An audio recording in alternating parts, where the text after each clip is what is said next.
Kan beberapa mata pelajaran supaya potensi anak didik itu dia bisa berkembang dengan baik. Itulah mengapa setiap tingkatan itu mata pelajarannya itu tidak hanya terpaku kepada satu mata pelajaran.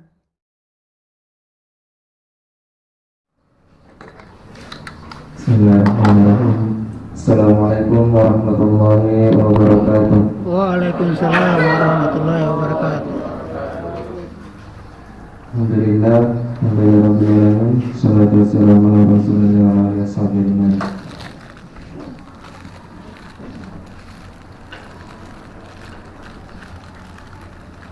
Terima kasih kepada dosen pemangku mata kuliah kurikulum PAID dalam mempersilahkan kepada kami untuk mempresentasikan makalah kami, dan terima kasih kepada teman-teman sekalian yang telah hadir untuk hari ini.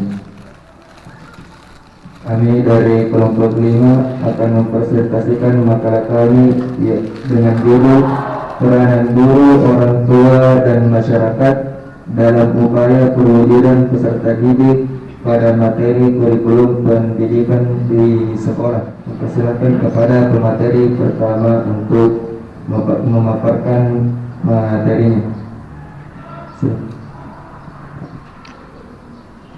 Peranan guru. Kurikulum merupakan salah satu komponen yang memiliki peran penting dalam sistem pendidikan. Sebab dalam kurikulum bukan hanya dirumuskan tujuan yang harus dicapai sehingga memperjelas arah pendidikan, akan tetapi juga memberikan pemahaman tentang pengalaman belajar yang harus dimiliki setiap siswa.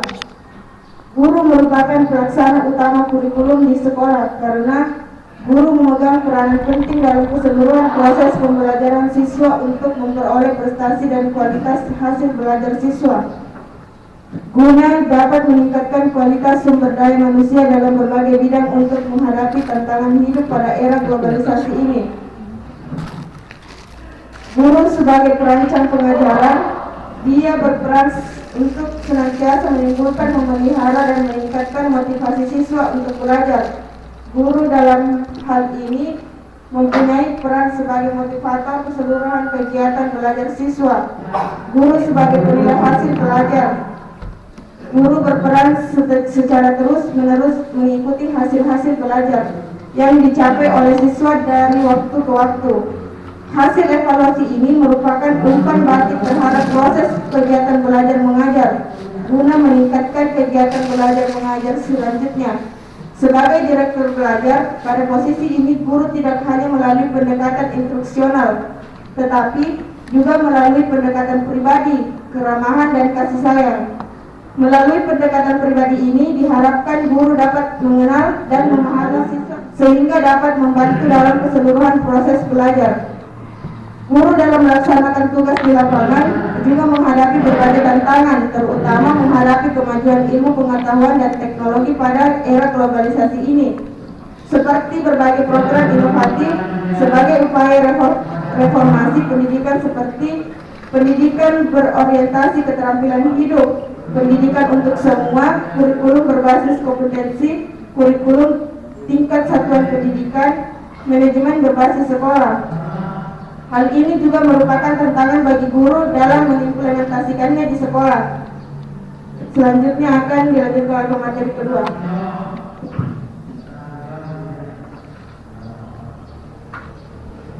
Peranan orang tua. Orang tua merupakan salah satu unsur yang ikut berperan dalam pengembangan kurikulum.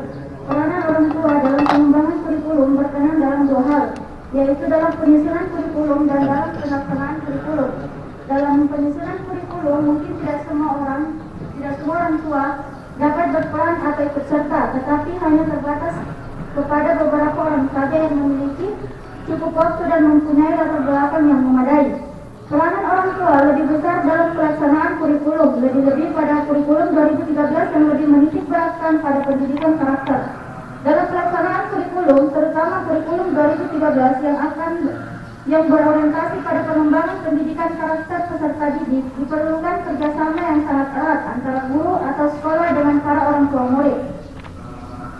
Sebagian kegiatan belajar yang dituntut oleh kurikulum untuk dilaksanakan di rumah sangat memerlukan peran orang tua dalam mengikuti dan mengamati proses belajar anaknya di rumah.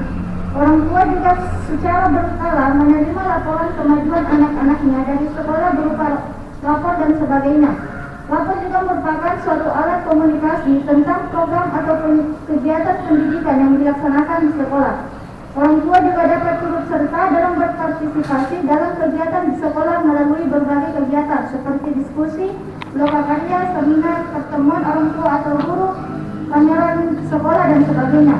Melalui pengamatan dalam proses dan kegiatan belajar di rumah, laporan sekolah, partisipasi dalam kegiatan sekolah orang tua dapat turut serta dalam pengembangan kurikulum, terutama dalam bentuk pelaksanaan kegiatan belajar yang sewajarnya.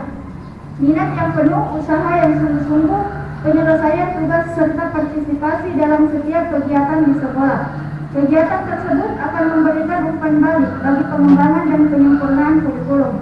Peran orang tua sangat diperlukan dalam pelaksanaan kurikulum, terutama kurikulum 2013 yang lebih menitik beratkan dan berfokus pada pengembangan sikap, spiritual, dan sosial, di samping aspek kognitif dan psikomotorik. Hal itu disebabkan penanaman nilai spiritual dan sosial anak akan lebih banyak dilakukan di rumah, di mana anak lebih banyak menghabiskan waktunya.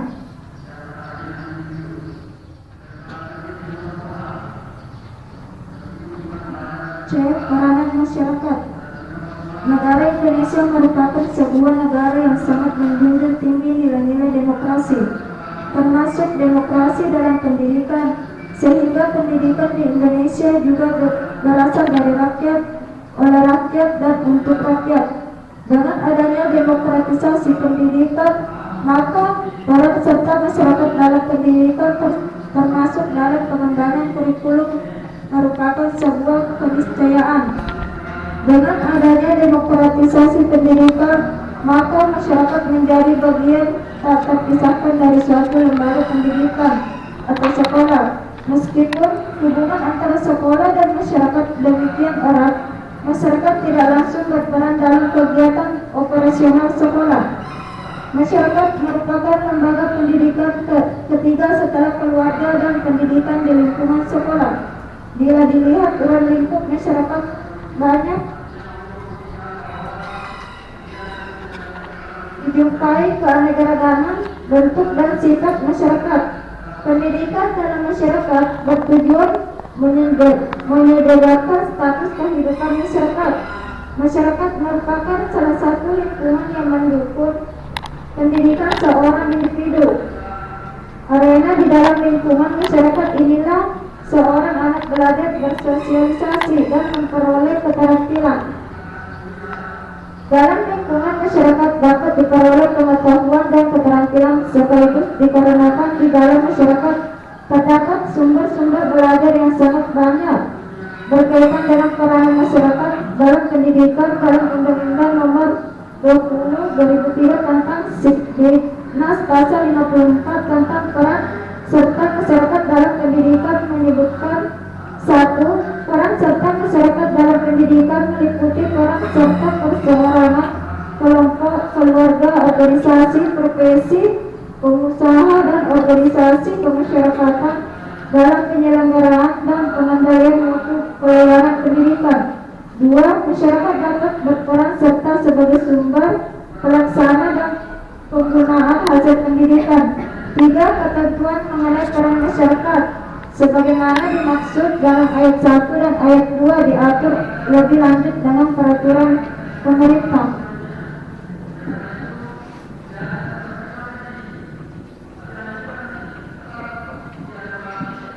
Itulah tadi hasil dari pemaparan makalah kami. Selanjutnya kami persilakan kepada teman-teman untuk bertanya. Ya, 4 pertanyaan aja. 2 dari kaum Adam, terus 2 dari kaum Hawa. Silakan. 4 pertanyaan. Jadi 2 dari laki-laki dan 2 dari perempuan. Silakan, bagian belakang sana.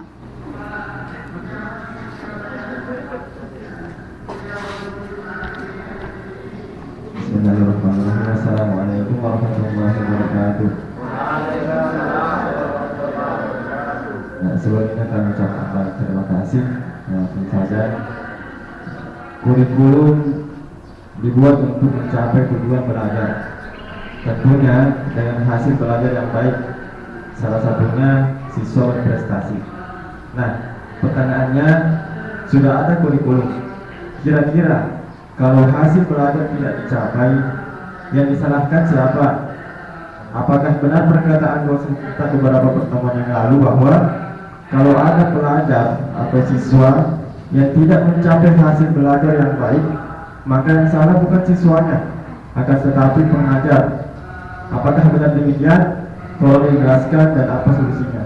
Sekian, assalamualaikum warahmatullahi wabarakatuh. Lanjut penanya kedua dari kaum Hawa tadi, silakan.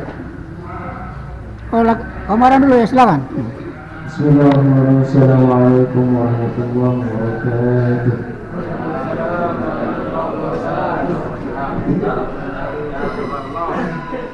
Langsung saja, jadi pemberlakuan kurikulum di Indonesia merupakan kurikulum kita sudah ketahui adalah mata pelajaran yang diberikan di ketika sekolah. Jadi menurut saya mengapa pemerintah membuat kurikulum yang banyak sekali kurikulum mata pelajaran diberikan kepada siswa. Akan tetapi guru sendiri hanya memberikan atau fokus kepada ketika mengajar, fokus kepada satu pelajaran saja.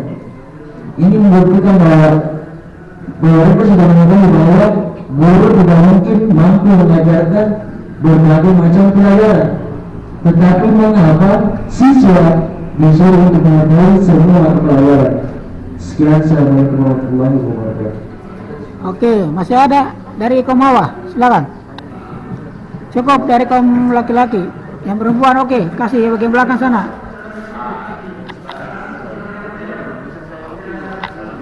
Bismillahirrahmanirrahim. Assalamualaikum warahmatullahi wabarakatuh. Perkenalkan, nama saya Cik Azizah. Nah, pertanyaan saya, bagaimana strategi guru dalam mendidik anak berkarakter di sekolah? Terima kasih. Kasih yang terakhir satu orang. Yang tadi yang sudah angkat tangan itu. Silakan. Assalamualaikum warahmatullahi wabarakatuh. Waalaikumsalam warahmatullahi wabarakatuh. Jumlah pengangguran terus meningkat. Kondisi ini semakin parah karena adanya pandemi. Nah, jumlah pengangguran yang tercatat sebanyak 8 juta sarjana. Nah, apakah cukup dengan bergelar sarjana untuk menjadi seorang guru? Dan upaya apa saja yang dilakukan guru untuk meningkatkan potensinya di dalam menghadapi tantangan zaman masa kini? Terima kasih. Sudah ditulis pertanyaannya. Tulis Ki. Ditulis pertanyaannya. Oke, langsung dilanjut.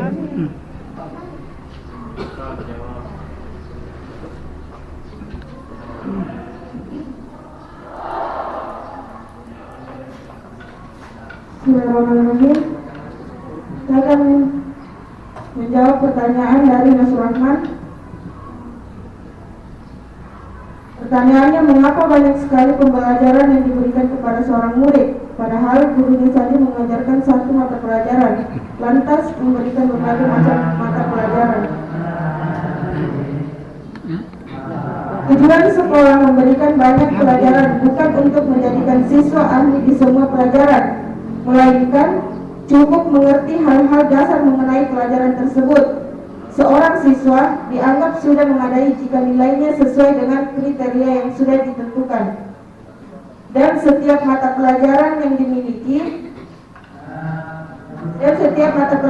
memiliki muatan dan konten yang khas dengan segala karakteristik dan kekhasannya. Setiap mata pelajaran pastinya memiliki perbedaan dalam muatan dan esensi yang disajikan dari setiap konsep yang diajarkan. Muatan dan esensi dari setiap mata pelajaran bersifat saling melengkapi dan tidak bisa terpisahkan. Jika hanya sebagian saja yang dipelajari, maka capaian yang diharapkan tidak bisa terwujud secara maksimal.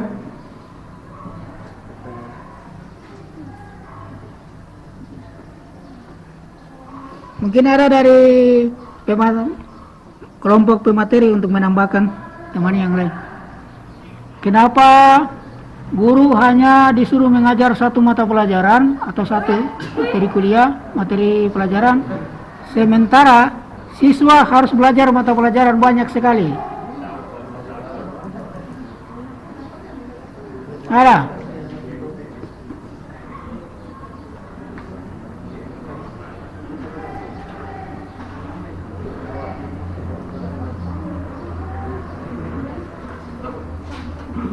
Ada?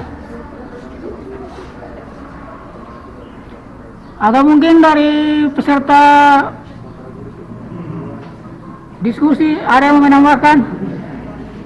Ada? Hah? Ada enggak?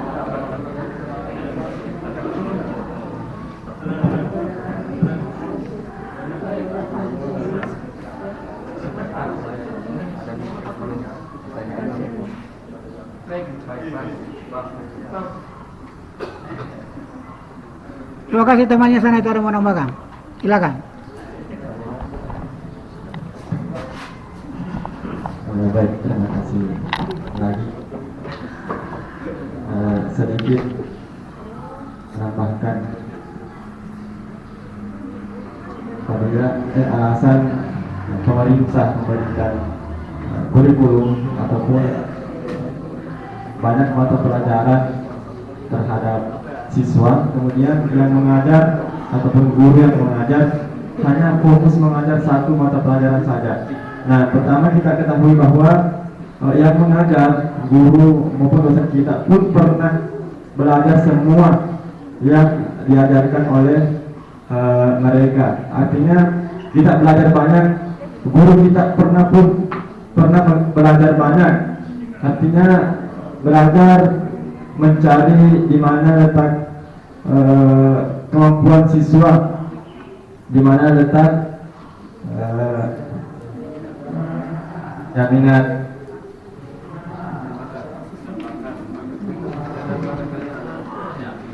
Bakatnya di mana, mata pelajaran mana yang dikuasai, mudah dipahami, kemudian meruncing pada satu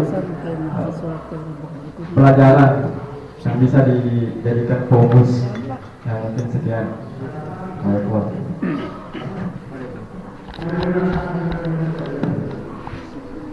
Oke, jadi begini adik-adik mahasiswa. Kurikulum yang dirancang oleh pemerintah itu bukan bertujuan mau menyusahkan peserta didik sendiri, tetapi kurikulum yang dirancang setiap tingkatan, misalkan untuk siswa kelas 1, siswa kelas 2, kelas 3, dan selanjutnya disesuaikan dengan kebutuhan peserta didik sendiri. Makanya ada beberapa mata pelajaran, itu pun akumulasi jamnya juga sudah diatur. Misalkan jam bahasa Indonesia berapa jam, PPKN berapa jam, pendidikan agama Islam berapa, supaya perkembangan potensi yang ada pada diri anak itu tidak berkembang secara merata, tidak pincang. Makanya dalam pengembangan kurikulum itu dibutuhkan beberapa mata pelajaran supaya potensi anak didik itu dia bisa berkembang dengan baik. Itulah mengapa setiap tingkatan itu mata pelajarannya itu tidak hanya terpaku kepada satu mata pelajaran, tapi sampai 10, ya disesuaikan dengan potensi kebutuhan yang akan dimiliki oleh anak didik itu sendiri. Sementara kalau guru memang dia tugasnya fokusnya sesuai dengan bidang keilmuannya, karena dia misalkan dia sarjana bahasa Indonesia, otomatis dia akan terangkat menjadi guru yang mengajar bahasa Indonesia. Sebaliknya sarjana pendidikan agama Islam, otomatis dia akan terangkat menjadi guru mata pelajaran pendidikan agama Islam. Seperti itu. Jadi wajar-wajar saja di sekolah itu ya satu guru hanya mengajar satu mata pelajaran, karena disesuaikan dengan bidang keahliannya dia. Tidak mungkin guru bahasa Inggris disuruh ngajar bahasa Jerman, kan tidak mungkin. Atau guru bahasa Inggris disuruh ngajar bahasa Arab, kan tidak mungkin. Ya, dia harus mengajar sesuai dengan bidang keilmuannya. Itu kira-kira dulu persoalannya. Oh, kita lanjut ke pertanyaan selanjutnya. Silakan.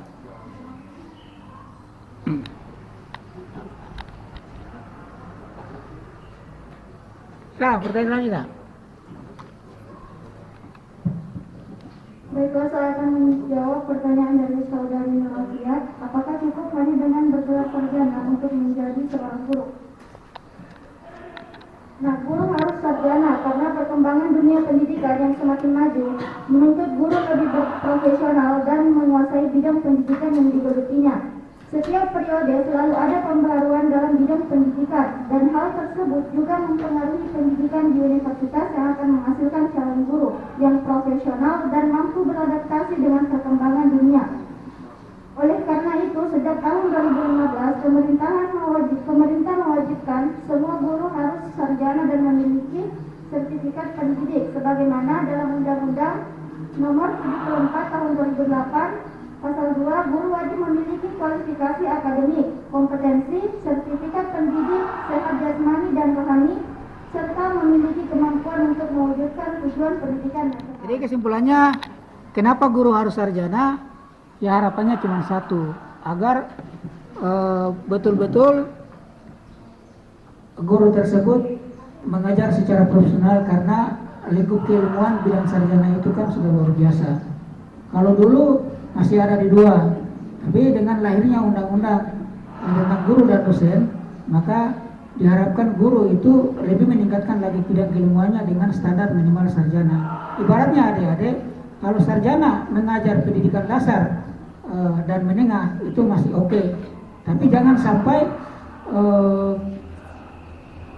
sarjana mengajar sarjana. Kalau dulu kan waktu zaman kami, waktu zaman Pak dulu masih kuliah, dosen-dosen kita itu ya rata-rata kebanyakannya masih berpendidikan S1. Kemudian turun regulasi mewajibkan bahwa persyaratan untuk dosen tetap itu S2, maka dipersyaratkan S2, dan itu berlaku sampai sekarang. Sama juga dengan guru di sekolah. Jadi harapannya dengan keilmuan bidang S1 itu menjadikan guru itu bisa lebih maksimal dan optimal dalam mengembangkan proses pembelajaran di sekolah, bandingkan hanya dengan D2. Kan kalau kita lihat dari jenjang masa belajarnya kan berbeda juga. Biasanya kalau D2 itu 2 tahun, D3 itu 3 tahun, kalau sarjana kan 4 tahun. Istilahnya orang kalau belajar 2 tahun pasti akan beda lah kualitasnya dengan orang belajar 4 tahun.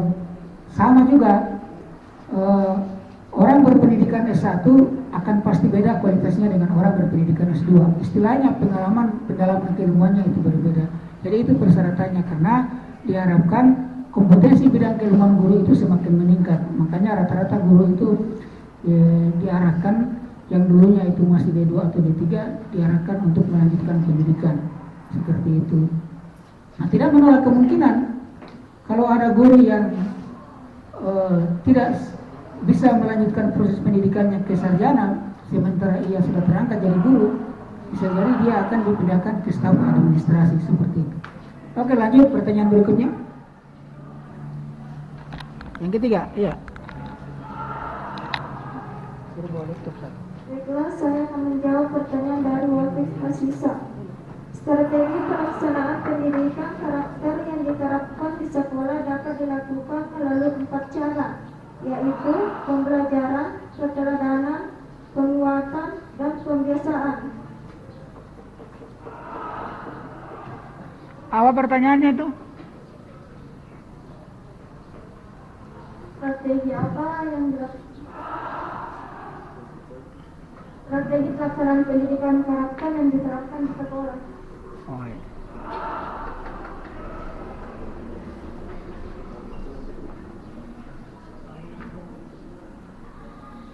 Ada dari temannya bisa menambahkan?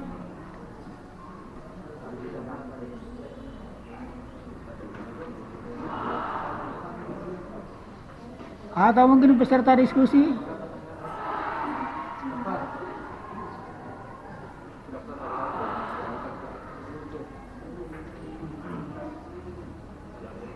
Ada ya? Hah?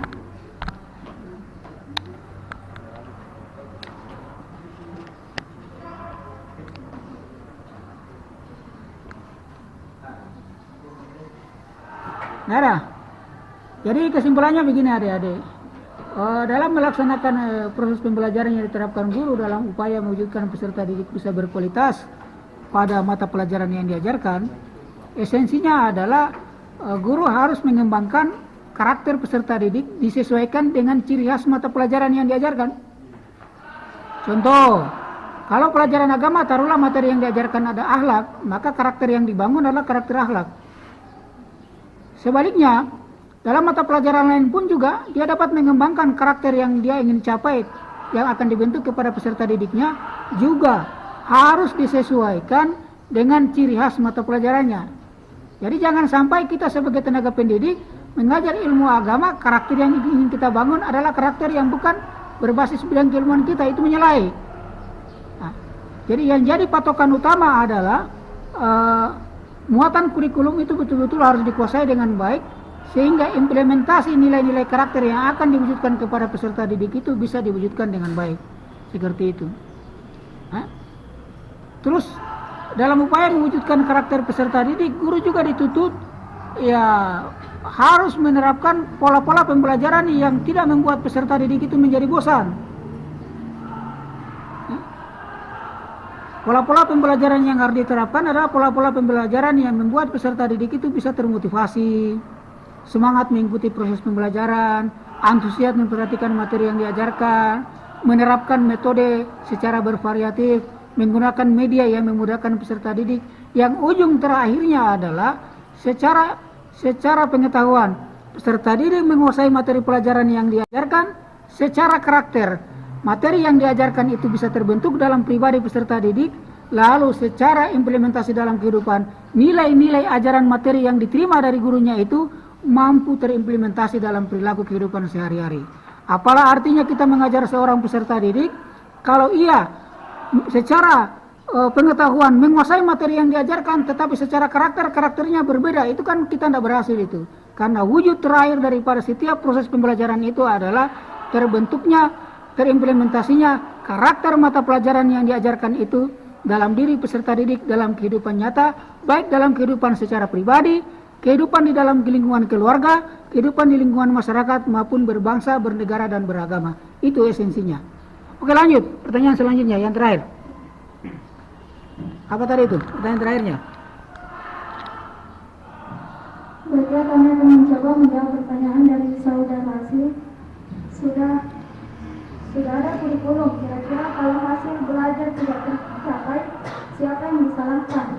Yang salah siapa? Apakah benar perkataan dosen kita beberapa pertemuan yang lalu bahwa kalau ada siswa yang tidak mencapai hasil belajar yang baik, maka yang salah bukan siswanya akan tetapi pengajar?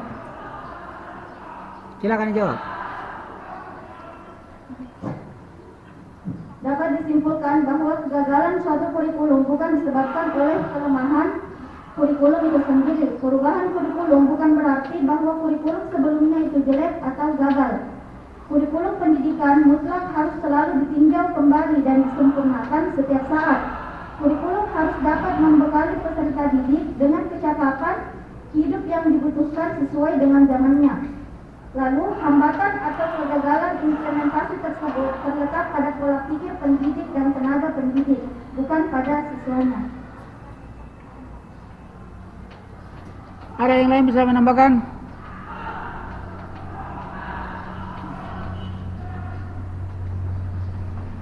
Ada? Atau dari peserta kelompok? Nggak ada ya?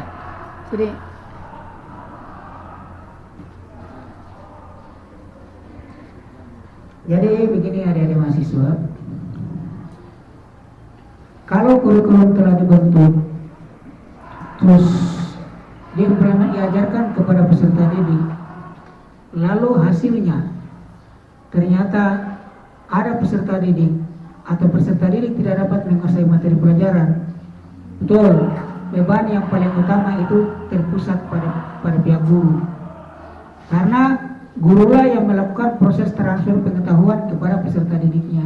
Tetapi perlu dipahami bahwa penyebab gagalnya peserta didik juga tidak bisa berprestasi pada materi kurikulum yang diajarkan oleh guru tidak serta-merta juga hanya dipengaruhi oleh faktor guru.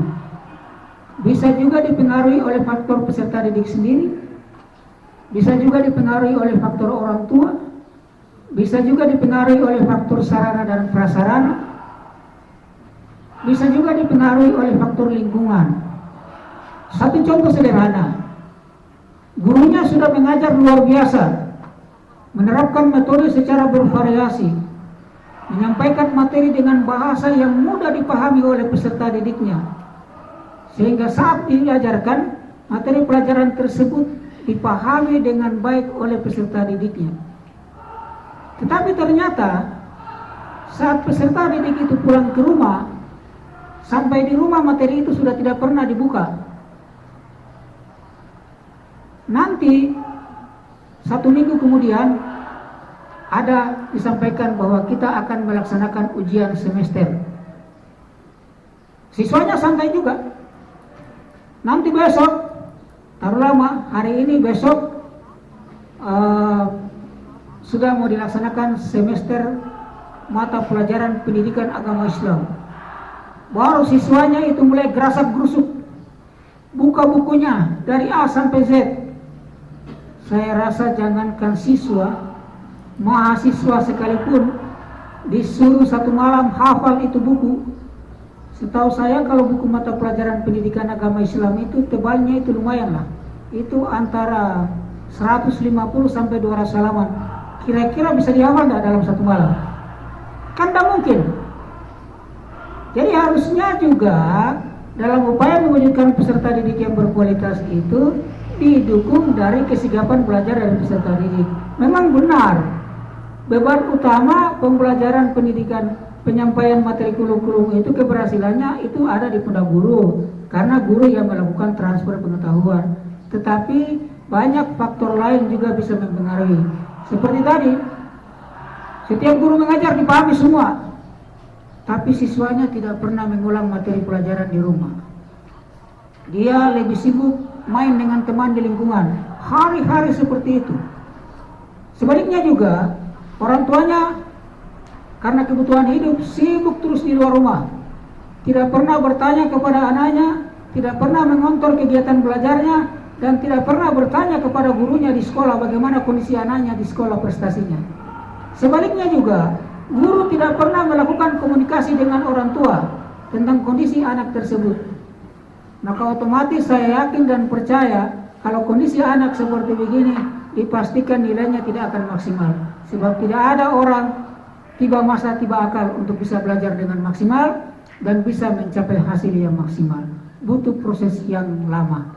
Jadi akan ideal seharusnya setelah guru itu optimal melaksanakan proses pembelajaran dengan baik di sekolah, maka siswa juga harus optimal proses belajarnya di rumah, terutama mengulang materi-materi pelajaran yang disampaikan di sekolah. Sebaliknya, orang tua pun juga harus berperan dengan aktif, menyediakan kebutuhan yang dibutuhkan anak terkait proses pembelajarannya di sekolah, makannya. Sebab kalau anak pergi sekolah lapar, tidak mungkin dia akan konsentrasi saat proses pembelajaran. Menyiapkan segala kebutuhan, mengontrol kegiatan belajar anak, terus lingkungan juga harus suasananya mendukung. Artinya orang tua punya peran juga dalam upaya mewujudkan berkualitasnya siswa dalam proses pembentukan kurikulum di sekolah. Jadi intinya bahwa guru punya andil yang sangat besar, tetapi keberhasilan terwujudnya kurikulum di sekolah juga bisa kegagalannya juga bisa dipengaruhi dari faktor anak didik sendiri, bisa faktor orang tua, dan bisa faktor lingkungan. Saya rasa seperti itu. Oke, silakan bikin kesimpulan makalahnya. Kesimpulan dari makalah kami yaitu guru merupakan pelaksana utama kurikulum di sekolah karena guru memegang peranan penting dalam keseluruhan proses pembelajaran siswa untuk memperoleh prestasi dan kualitas hasil belajar siswa guna dapat meningkatkan kualitas sumber daya manusia dalam berbagai bidang untuk menghadapi tantangan hidup pada era globalisasi ini. Orang tua merupakan salah satu unsur yang ikut berperan dalam pengembangan kurikulum Peranan orang tua dalam pengembangan kurikulum berkenaan dalam dua hal, yaitu dalam penyusunan kurikulum dan dalam pelaksanaan kurikulum. Dalam penyusunan kurikulum, mungkin tidak semua orang tua wali murid dapat berperan atau ikut serta, tetapi hanya terbatas kepada beberapa orang saja yang memiliki cukup waktu dan mempunyai latar belakang yang memadai. Peranan orang tua lebih besar dalam pelaksanaan kurikulum, lebih-lebih pada kurikulum 2013 yang lebih menitik beratkan pendidikan karakter. Masyarakat merupakan lembaga pendidikan ketiga setelah keluarga dan pendidikan di lingkungan sekolah. Bila dilihat ruang lingkup masyarakat, banyak dijumpai keanekaragaman bentuk dan sifat masyarakat, namun justru keanekaragaman inilah dapat memperkaya budaya bangsa Indonesia.